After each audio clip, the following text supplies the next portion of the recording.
Gravitational lensing क्या होता है?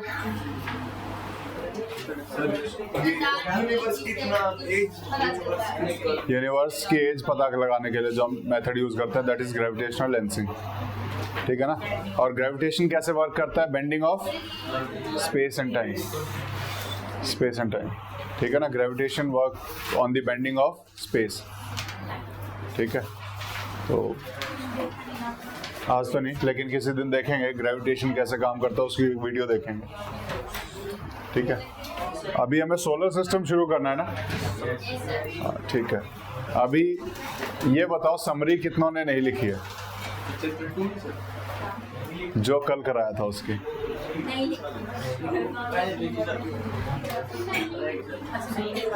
क्यों?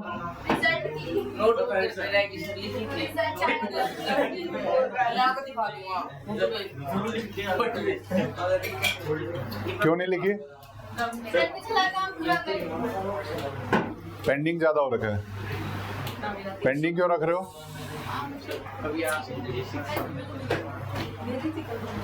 ठीक है, समरी लिखना भूलो मत, नहीं तो बीच में सरप्राइज दे करके मैं पूछा करूंगा किसी एक से कि समरी पढ़ो,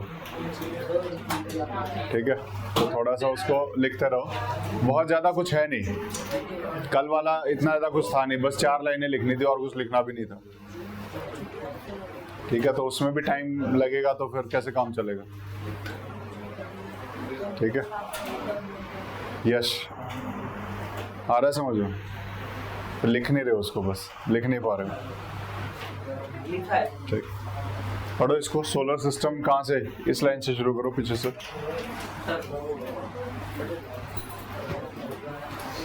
A solar system consists of stars at the center and the 8 planets, moons, asteroids, comets, and meteoroids that revolve it.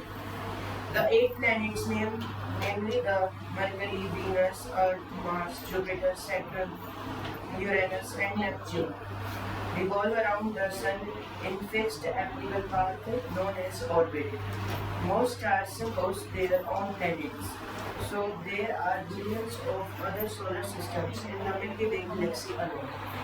ठीक है, तो पहले तो सोलर सिस्टम क्या है और दूसरा ऑर्बिट क्या होते हैं, ये दो चीज़ें इस पैराग्राफ में बेसिकली बताई गई हैं। तो पहला सोलर सिस्टम क्या है, जिसमें एक स्टार है और स्टार के साथ साथ उसके अराउंड घूमने वाले कुछ ऑब्जेक्ट होते हैं, सेलेस्टियल ऑब्जेक्ट होंगे। उसमें आपके प्लैनेट्स भी हो सकते हैं, उसमें आपके एस्टेरॉइड्स भी हो सकते हैं, उसमें आपके मेटियोर्स और क्या हो सकते हैं? मेटेराइड्स हो सकते हैं, ठीक है ना। तो कोई भी सन तो वैसे एग्जांपल है, कोई भी एक स्टार और उसके आसपास रिवॉल्विंग होती हुई चीजें, उसको हम क्या बोलेंगे? क्या? नहीं, ये हमारे सोलर सिस्टम का बता रखा है। अदरवाइज जनरली कोई भी सोलर सिस्टम क्या होगा, जिसमें एक स्टार है उसको रिवॉल्व करती हुई कुछ चीजें, दिस इज सोलर सिस्टम। यानी a system that is related to the sun or star, a system that is related to the sun or star, ठीक है ना। सोलर हम देखें तो सन से रिलेटेड है। सोलर क्या होता है? विच इज रिलेटेड टू सन। तो कोई भी चीज जो सन से रिलेटेड होगी उसको हम सोलर बोलेंगे, और सन इज अ स्टार। तो स्टार से रिलेटेड कोई भी सिस्टम होगा वो सोलर सिस्टम कहलाया जाएगा। स्टार का अपना एक सिस्टम होगा, उसके आसपास घूमता हुआ एक ऑरा होगा, जहां तक उसकी रेंज जाएगी स्टार की, तो वो सोलर सिस्टम में काउंट हो जाएगा। कई ऐसे सिस्टम भी होंगे जहां पर 2-2 स्टार मिलेंगे, उसको हम बाइनरी सिस्टम भी बोलेंगे, ठीक है ना। कई ऐसे सिस्टम भी होंगे जहां पर 2 से ज्यादा स्टार मिलेंगे, ठीक है ना, तो उसको मल्टी स्टार सिस्टम बोलेंगे। उसको हम क्या बोलेंगे? Multi star system. लेकिन वो स्टार जिसको हम सन बोल रहे हैं, उसके आसपास का जो सिस्टम होगा उसे हम सोलर सिस्टम कह देंगे। वो स्टार जिसे हम सन बोल रहे हैं उसके आसपास का जो भी सिस्टम होगा उसे हम क्या बोलेंगे? Solar system. और हमारे सोलर सिस्टम की कहानी इसमें पहले लाइन में लिखी हुई है। हमारे सोलर सिस्टम में क्या है? We have a solar system that consist of a star. एक स्टार है जिसका नाम सन है, at the center, and 8 planets, moons, asteroids, comets, and meteorites that revolve around it. ठीक है ना। तो वो उसके आसपास रिवॉल्व कर रहे हैं, ये सारी चीजें। This is a solar system, simple सा।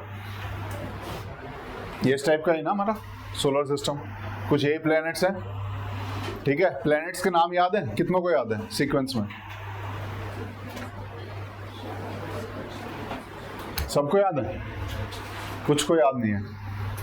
किस किस को याद नहीं है? किसको याद नहीं? एक और याद नहीं है? हाँ, और 3 हो गए। और किसे याद नहीं है? कुछ चीजें याद करने के लिए बनी होती हैं, वो करनी पड़ेंगी, ठीक है। तो सोलर सिस्टम के जो जो हमारे प्लैनेट्स हैं कम से कम वो याद होने चाहिए सीक्वेंस में, ठीक है ना।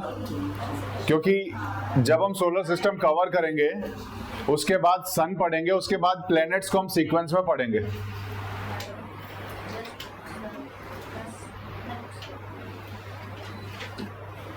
हाँ बताओ क्या था?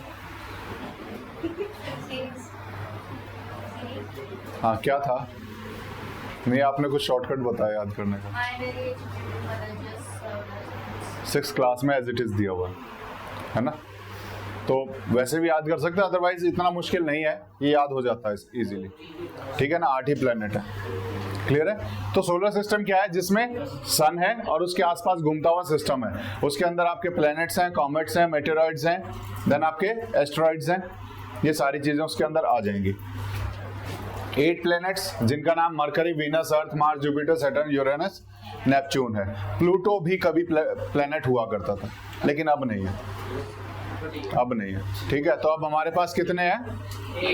8 प्लैनेट्स हैं। तो ये सारे प्लैनेट्स हैं that revolve around the sun in a fixed elliptical orbit, elliptical path. तो ऑर्बिट क्या है? एक फिक्स्ड एलिप्टिकल पाथ जिस पे प्लैनेट्स रिवॉल्व करते हैं, जिस पे प्लैनेट्स रिवॉल्व कर रहे हैं, वो fixed elliptical path will be called as orbit. Orbit, तो ऑर्बिट क्या होगा? Fixed elliptical path of the planets on which planets revolve, है ना, क्लियर है। Elliptical is something like this, like this. Oval का कंप्लीटली नहीं, थोड़ा सा स्ट्रेच सर्कल हम कहेंगे, सर्कल को थोड़ा स्ट्रेच कर दो, दैट इज एलिप्टिकल, ठीक है। आपके लिए मैसेज है, तेजस के लिए। इसके बाद आपको स्कूल जाना है, हाँ, जब छुट्टी हो जाए ना उसके बाद स्कूल जाएंगे, ठीक है, ठीक है। That revolve around the sun in a fixed elliptical path is known as orbit. तो ऑर्बिट की बड़ी सिंपल सी डेफिनेशन है, जिस पाथ पे प्लैनेट्स मूव कर रहे हैं, दैट पाथ इज फिक्स्ड, उस फिक्स्ड पाथ को हम ऑर्बिट्स बोल रहे हैं। तो हमारे प्लैनेट का ऑर्बिट अगर हम कहेंगे तो वो क्या होगा? ऑर्बिट किसे कहेंगे? जिस पाथ पे हमारा प्लैनेट मूव कर रहा है उस सर्कुलर पाथ को हम ऑर्बिट के नाम से जानेंगे। Elliptical path basically, not circular. Most stars host their own planets. ज्यादातर स्टार अगर हम पढ़ें गैलेक्सी में तो उनके अपने प्लैनेट सिस्टम होता है। हर एक स्टार का अपना एक प्लैनेट सिस्टम होगा। जरूरी नहीं है हर स्टार का अपना एक प्लैनेट सिस्टम हो, लेकिन ज्यादातर स्टार्स के साथ उसके रिवॉल्व करते हुए कुछ प्लैनेट्स, कॉमेट्स, एस्टेरॉइड्स मिल जाएंगे आपको। तो हर स्टार का अपना एक सिस्टम रहेगा, अपना एक प्लैनेट सिस्टम रहेगा, या एस्टेरॉइड सिस्टम होगा, या कुछ भी होगा, ठीक है ना। हर एक स्टार का अपना अलग सिस्टम चलता है। और there are billions of other solar system in our galaxy. Telescope, Hubble, बहुत सारे हैं, ठीक है ना। जैसे एक सोलर सिस्टम हमारी गैलेक्सी में, मिल्की वे में हमारा सोलर सिस्टम है, कौन सी आर्म में है? ओरियन आर्म में। ओरियन आर्म में, हमारी गैलेक्सी की ओरियन आर्म में हमारा सोलर सिस्टम है। वैसे ही हमारे ही गैलेक्सी में billions of other solar system exist. बहुत अलग, मतलब लाखों करोड़ों सोलर सिस्टम हमारे अकेली गैलेक्सी में है। और इस तरह की कितनी गैलेक्सीज हैं पता नहीं। सर, हमने मिल्की वे गैलेक्सी की फोटो कैसे ली है? टेलीस्कोप के थ्रू, टेलीस्कोप के थ्रू, ठीक है ना। हम एक आर्म पे हैं तो बाकी आर्म्स तो कैप्चर हो ही जाएंगे यहाँ से, है ना। तो उस तरीके से हमने लिए। सन पे जो हम ग्रुप ऑफ स्टार्स देखते हैं जो सबसे नजदीक, that is Milky Way, that is Milky Way, ठीक है। उसको थोड़ा सा हमने कैप्चर कर लिया तो हो जाए। हाँ, this is our solar system.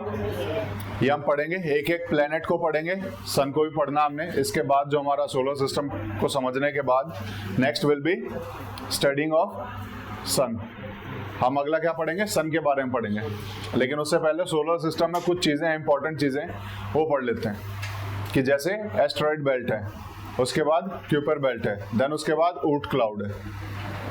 तो ये 3-4 चीजें हैं जो हमें सोलर सिस्टम में पढ़नी है, क्या है और कहाँ एग्जिस्ट करती हैं, एक आइडिया होना चाहिए हमें। पढ़ो इसको।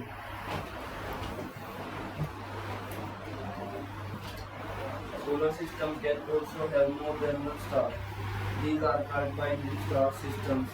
If there are 2 stars or multi-star systems, if there are 3 or more stars. Our solar system is located in outer spiral arm of vast Milky Way galaxy.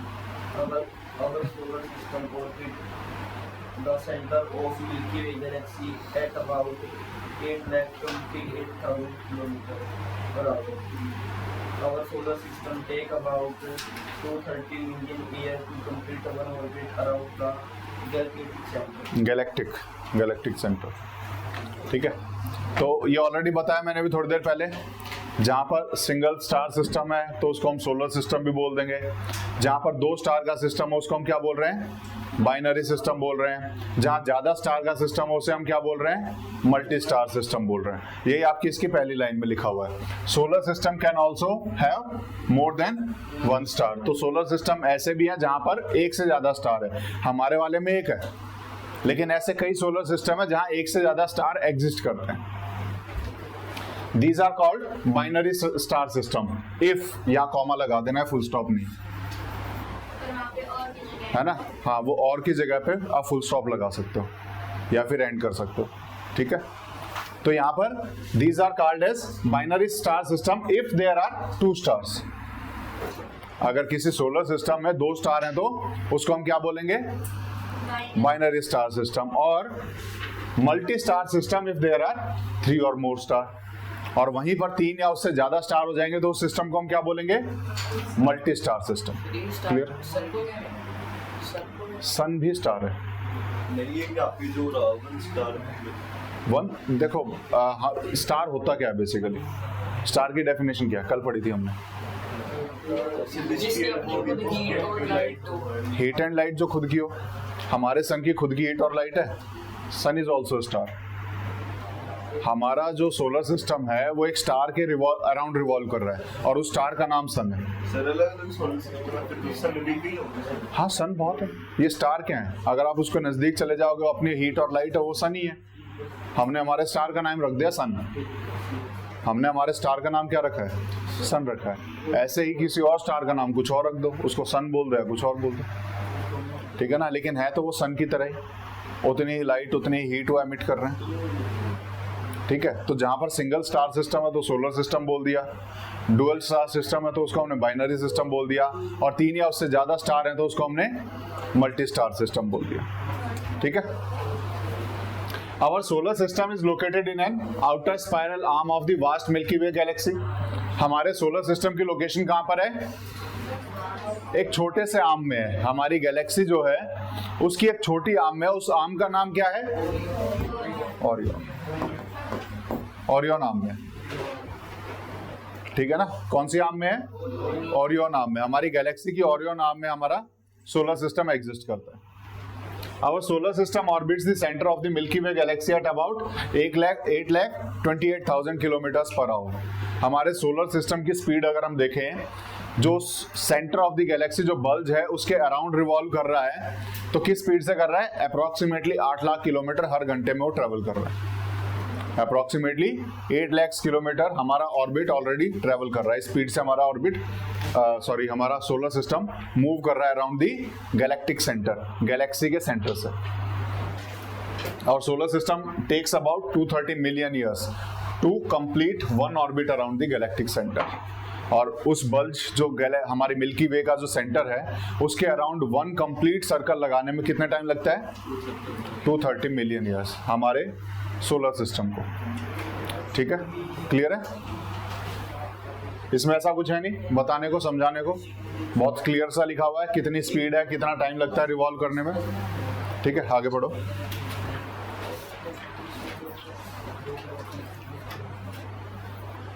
The solar system is believed to have been formed about 4.6 billion years ago. The solar system has also included the Kuiper belt that lies past Neptune's orbit. This is a partially occupied ring of icy body. This is almost all smaller than the dwarf planet Pluto. Beyond the fringes of the Kuiper belt is the Oort cloud. This giant spherical cell surrounds our solar system. It has never been directly observed, but its existence is predicted based on mathematical models and observation of comets that likely originate there. ठीक है, अभी हमारे solar system है ना, कुछ चीजें exist करती हैं जिसके बारे में यहाँ बताया जाए। एक तो जो हमारे जो हैवियर प्लैनेट्स हैं, जो हमारे जिसको हम शुरुआत वाले 4 प्लैनेट्स बोलते हैं, आपके मरकरी, वीनस, अर्थ और मार्स, और उसके बाद नेक्स्ट जो गैसियस प्लैनेट हैं उनके बीच में एक बेल्ट चलती है जिसको हम एस्टेरॉयड बेल्ट के नाम से जानते हैं। यहाँ पर इस बेल्ट को हम क्या बोलेंगे? Asteroid belt. इसके बारे में पढ़ेंगे हम आगे चल के चैप्टर में, तो इसीलिए मैं इसको आगे डिस्कस नहीं कर रहा हूँ। उसके बाद जब ये सारे प्लैनेट्स खत्म हो जाते हैं, नेपच्यून के बाद में यहाँ पर एक क्यूपर बेल्ट है। यहाँ क्या है? क्यूपर बेल्ट है। इस क्यूपर बेल्ट में ही आपका प्लेटो भी आता है, वो प्लूटो भी आता है। इसी क्यूपर बेल्ट में प्लूटो भी एग्जिस्ट करता है। जो ड्वार्फ प्लैनेट्स हैं बहुत सारे इसमें हैं, और बहुत सारे आइस पार्टिकल्स हमें इस बेल्ट में मिलते हैं। नहीं, उसको हमने प्लैनेट पहले बोलते थे, लेकिन प्लैनेट की डेफिनेशन डिफाइन की गई जब 2005 में, तो उस डेफिनेशन में एग्जिस्ट नहीं कर रहा था, सारे क्राइटेरियाज को फुलफिल नहीं कर रहा था, इसलिए हमने उसको प्लैनेट बोलना छोड़ दिया। जस्ट लाइक प्लैनेट है, लेकिन प्लैनेट की तरह सारे क्राइटेरियाज को फुलफिल नहीं कर रहा है। जैसे एक क्राइटेरिया है कि एक फिक्स पाथ होगा प्लैनेट्स का, ऑर्बिट होगा प्लैनेट्स का। प्लूटो का कोई फिक्स पाथ था ही नहीं, अपनी मर्जी से कहीं भी घूम रहा था। ठीक है ना, परिवार है तो परिवार के साथ रहना चाहिए। अब वो अपनी मर्जी से जाएगा तो उसको परिवार से बाहर निकाल दिया। ठीक है ना, तो मतलब फिक्स ऑर्बिट नहीं था। ऑर्बिट तो है लेकिन फिक्स नहीं है, उसका पाथ फिक्स नहीं है। ठीक है, तो और भी बहुत सारे जो डेफिनेशन थे जिसके अंदर जिस क्राइटेरिया को मीट नहीं कर रहा था। ठीक है ना, इसीलिए हमने उसको प्लेनेट की काउंटिंग से बाहर निकाल दिया। अब उसको हम ड्वार्फ प्लेनेट बोलते हैं। क्या बोलते हैं? Dwarf planet. और वो ड्वार्फ प्लेनेट कहीं ना कहीं हमारा क्यूपर बेल्ट के पास ही है। ठीक है, किसको? हाँ, ये भी हमारे क्यूपर बेल्ट भी सन के अराउंड ही है। ठीक है ना, लेकिन ये सभी प्लैनेट्स के बाहर है। और इसके बाहर एक और चीज है, दैट इज ऊर्ट क्लाउड। इसके बाहर क्या है? Oort cloud. अब जैसे प्लैनेट रिवॉल्व कर रहे हैं, तो ये क्यूपर बेल्ट तो उसी डिस्क की तरह ही है, एक राउंड सर्कुलर स्फेरिकल नहीं कहूंगा, एलिप्टिकल शेप में है। लेकिन जो ऊर्ट क्लाउड है वो स्फेरिकल शेप में है, यानी पूरे सोलर सिस्टम को चारों तरफ से कवर किया हुआ है। जैसे बॉल कवर करती है ना, उस तरीके से चारों तरफ से कवर किया हुआ है। तो ऊर्ट क्लाउड जो मिलेगा वो पूरा चारों तरफ मिलेगा, एक पूरा सर्कल सा बनाया हुआ है। उस सर्कल को हम ऊर्ट क्लाउड के नाम से जानते हैं। Oort cloud is the boundary of the solar system. That Oort cloud is boundary of the solar system. Solar की, हमारे सन की जो ग्रेविटेशनल फोर्स है वो वहीं तक काम कर रही है, तभी उसके आगे हमारे सन से जुड़ा हुआ कोई भी ऑब्जेक्ट हम नहीं देखेंगे। हमारे सन के आसपास रिवॉल्व करता हुआ ऑब्जेक्ट कोई भी ऊर्ट क्लाउड के बाहर नहीं मिलेगा। और क्यूपर बेल्ट तक तो हम वोयाजर पढ़ा था वो पहुंच चुका, लेकिन ऊर्ट क्लाउड तक अभी तक नहीं पहुंचा है। वहां तक पहुंचने में कम से कम 300 साल और लगेंगे। वहां तक पहुंचने के लिए कितना टाइम और चाहिए? 300 साल। इतना दूर ऊर्ट क्लाउड सन से वो है। ठीक है, इवन अगर उसको क्रॉस करना हो तो उसमें कई सौ साल चाहिए। सिर्फ ऊर्ट क्लाउड को क्रॉस करने में कई सौ साल चाहिए, इतना थिक क्लाउड है वो पूरा। ठीक है, उसका अगर हम देखेंगे, हमें मेजरमेंट अभी बाद में दिखाई देगी कि कितना थिक वो हमारा क्लाउड है, ऊर्ट क्लाउड। तो Oort cloud is basically boundary of the solar system, और वो स्फेरिकल शेप में है। लेकिन Kuiper belt is in elliptical shape. Kuiper belt is in elliptical shape. जैसे हमारे प्लैनेट्स मूव कर रहे हैं, ये भी इसी बेसिकली शेप में हमारी एक दिखाई देगी, डिस्क की तरह दिखाई देगी। लेकिन ऊट क्लाउड पूरे को कवर किए हुए है। जैसे कोई बॉल है, जैसे वो वाटर गेम्स खेलने जाते हैं तो उसके अंदर घुस के पानी के ऊपर तैरते हैं कई बार बॉल के अंदर, तो उस तरीके से पूरे सोलर सिस्टम को कवर किया हुआ इसने, ऊट क्लाउड ने। लेकिन क्यूपर बेल्ट बेसिकली एक बेल्ट की तरह है, रिवॉल्व कर रही है पूरे सन की तरफ। इन दोनों में बेसिक डिफरेंस हमें पता होना चाहिए, ठीक है। और ऊट क्लाउड बाहर है कि क्यूपर बेल्ट बाहर है? ऊट क्लाउड वो outer boundary of the solar system, ठीक है। The solar system is believe to have form around, कितना पुराना हमारा सोलर सिस्टम? एज क्या है सोलर सिस्टम की? अप्रोक्सीमेटली जो सन की एज है, अप्रोक्सीमेटली जो सन की एज होगी, क्योंकि जब सन डेवलप होगा तो उसके साथ ही वो सिस्टम डेवलप होगा। तो सोलर सिस्टम की एज या सन की एज अप्रोक्सीमेटली सेम ही कहेंगे हम, अप्रोक्सीमेटली सेम कहेंगे। तो कितनी है हमारी सोलर सिस्टम की age? 4.6 billion years. The solar system also includes the Kuiper belt that lies past Neptune's orbit। और Kuiper belt कहाँ पर है? Neptune orbit के बाहर है, उसके आउटसाइड में, ठीक है। This is a sparsely occupied। What is sparsely? Sparse क्या होता है? Sparsely बहुत थिनली, बहुत ही जैसे लेस डेंसिटी जिसे हम कहेंगे, थिनली, ठीक है ना, बहुत थिनली।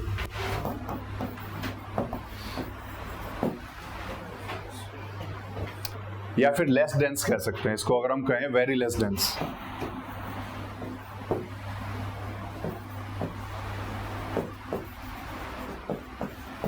खुला खुला एकदम, दैट इज स्पार्स, ठीक है ना। जैसे कई बार कई गांव में तो बिल्कुल नजदीक घर होते हैं, लेकिन जब पहाड़ों पे जाओगे तो घर बहुत दूर दूर मिलते हैं, ठीक है ना। तो वहां पर जो हाउसेज हैं वो स्पार्सली सिचुएटेड होते हैं, बहुत दूर दूर खुले खुले उसमें वो होते हैं, ठीक है ना, क्योंकि लेस डेंस होते हैं वहां पर, वो लेस डेंस होते हैं, तो इसलिए उसको हम स्पार्सली वहां पर वर्ड यूज कर सकते हैं। तो ऐसे ही जो हमारा क्यूपर बेल्ट है that is very sparsely occupied, यानी बहुत दूर दूर ऑब्जेक्ट है उसमें, बहुत नजदीक नहीं है। जैसे एस्टेरॉइड बेल्ट में हमें नजदीक मिल जाते हैं, लेकिन क्यूपर बेल्ट में उतना नजदीक नहीं है, दूर दूर ऑब्जेक्ट्स हैं। And ring of icy bodies, और वो जनरली एक रिंग बनाता है पूरा आइसी बॉडीज का, पूरा आइस से भरा हुआ है वो, ठीक है। This is almost all smaller than the dwarf planet Pluto. और यहाँ पर जो ऑब्जेक्ट हैं वो लगभग ड्वार्फ प्लेनेट जो प्लूटो है उससे छोटे ही ऑब्जेक्ट हैं लगभग सारे। जो वहां पर जो ऑब्जेक्ट्स हैं हमारे क्यूपर बेल्ट में, वो हमारे किससे छोटे हैं? ड्वार्फ प्लेनेट से छोटे ऑब्जेक्ट हैं, मतलब उससे बड़ा ऑब्जेक्ट हमें नहीं दिखाई देता वहां पर। Beyond the fringes, what is fringes? What is fringes? Border या फिर बाउंड्री?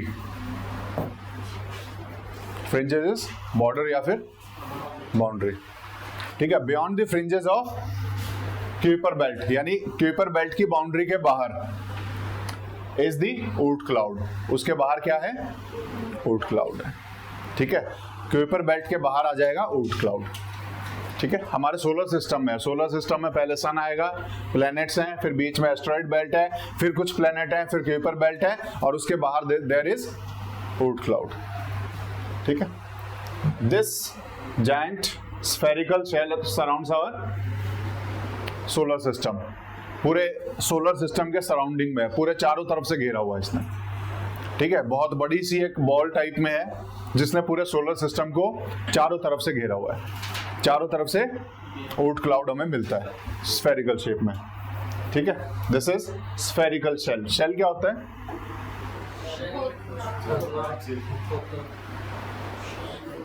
क्या होता है शेल? जो बाहर का जो बाउंड्री, जो किसी के भी परत जिसे हम कहेंगे, दैट इज शेल, है ना। जैसे कोई एग्जांपल शेल का, एग शेल हम कह सकते हैं, एग की जो बाहर की जो बाउंड्री है। तो ऐसे स्फेरिकल शेल बनाया हुआ है पूरा ऊट क्लाउड ने सोलर सिस्टम के आसपास। It has never been directly observed, और इतना दूर है यहाँ से कि डायरेक्टली हम अभी तक इसको ऑब्जर्व नहीं कर पाए हैं ऊट क्लाउड को। डायरेक्टली अभी तक हमने ऑब्जर्व नहीं किया है, वहां से आई हुई चीजों को इन्फर करके, उनको पढ़ करके हमने अंदाजा लगाया कि there is a Oort cloud और उसकी थिकनेस बहुत ज्यादा है।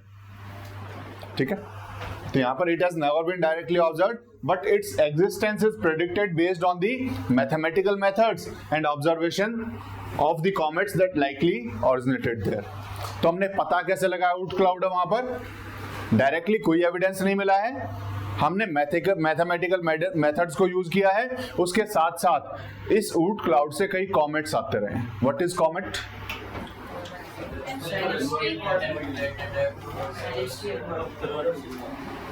होता है पत्थर का टुकड़ा इज एस्ट्रॉइड आल्सो। तो कॉमेट क्या है?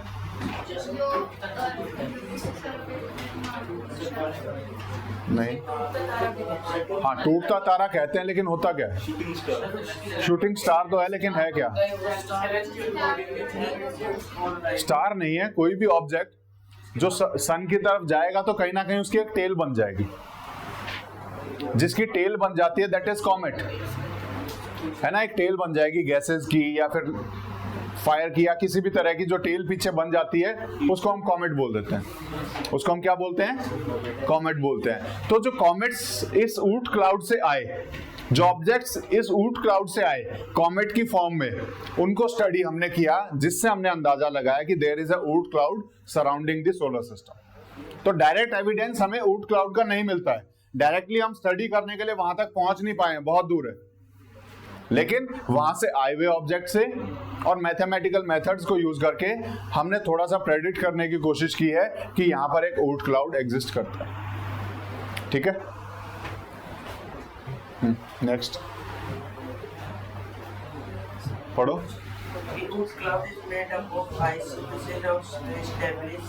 It is orbiting our sun as far as 1.6 light year away. This shallow material is thick, extending from 5,000 astronomical units to 1 lakh astronomical unit. 1 astronomical unit is the distance from the sun to Earth, or about 150 million kilometers. The wood cloud is made up of boundary of the sun's gravitational influence, where orbiting objects turn around and return closer to us. अब ये would cloud के बारे में यहाँ पे थोड़ी सी और discussion है। तो इसमें सबसे पहले एक यूनिट लिखी है एस्ट्रोनॉमिकल यूनिट। तो एस्ट्रोनॉमिकल यूनिट होती क्या है? ये डिस्टेंस की यूनिट है। एस्ट्रोनॉमिकल यूनिट सबसे पहले तो यही पूछ लिया जाता है, व्हाट इज एस्ट्रोनॉमिकल यूनिट। तो ये डिस्टेंस नापने के लिए एक यूनिट है कि कितना डिस्टेंस है।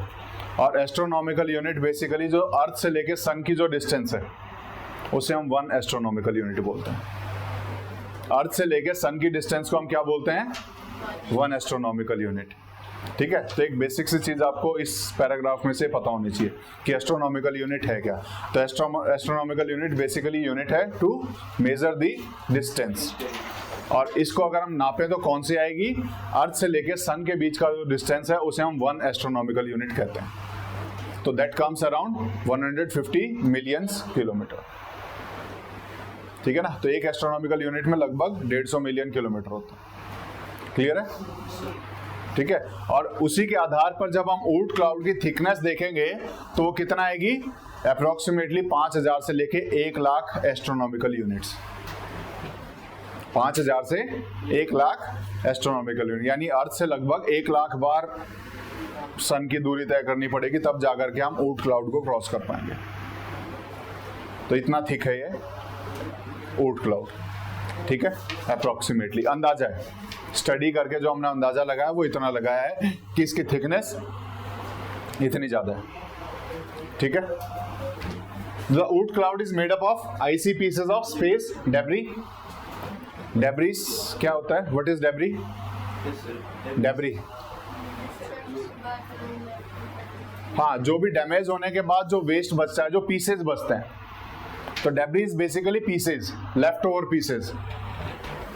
ठीक है ना, डेब्री का मीनिंग क्या होता है? लेफ्ट ओवर पीसेस, बचे हुए जो पीसेस होते हैं, छोटे छोटे टुकड़े, ब्लास्ट के बाद जो टुकड़े होते हैं उनको हम डेब्री बोलते हैं। उनको हम क्या बोलते हैं? डेब्री बोल देते हैं। ठीक है, तो यहाँ पर ये किस चीज से बना? ऊट cloud is made up of pieces of space debris, जो ब्लास्ट हुआ था उसमें एक्सपेंड हो रहा है, तो बाहर के जाकर के हमारे सन के ग्रेविटेशनल फोर्स तक तो नहीं, लेकिन उसके आउटर बाउंड्री में कुछ डेब्री फंसे हुए हैं। उस ब्लास्ट वाले जो टुकड़े हैं वो ऊट क्लाउड में है। जो हमारा जब यूनिवर्स एक्सपेंड हो रहा था तो उस टाइम पे जो एक्सप्लोजन से जो पार्टिकल्स हैं, तो कुछ सन की ग्रेविटेशनल फोर्स में भी आए होंगे, लेकिन उसमें इतने बड़े नहीं है कि वो अंदर आ पाए, तो उसी बाउंड्री में वो फंसे हुए वहीं पे घूम रहे। तो स्पेस डेब्री यहाँ पर हमें मिलती है। Is made up of basically icy pieces of space debris. ठंडा है, आईसी पीसेस हैं जैसे कुइपर बेल्ट में। It is orbiting our sun as far as 1.6 light years away. और यहाँ से अगर हम देखें सन से तो कितनी दूर हमें ऊट क्लाउड मिलता है? Approximately 1.6 light years. 1.6 light years ना? हाँ, 1.6 लाइट ईयर्स अवे। ठीक है। This shell of material is thick, बहुत थिक है ये शेल। ठीक है, और इसके हमने देखा भी कितने थिक है, 5000 astronomical units to 1 lakh astronomical units. इतनी थिक ये हमारा ऊट क्लाउड की वॉल है या शेल है।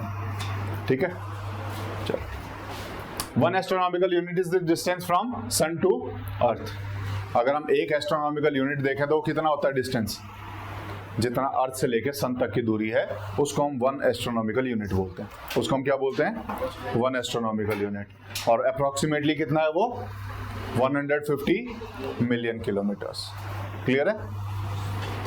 The Oort cloud is the boundary of the sun's gravitational influence. बता चुका हूं।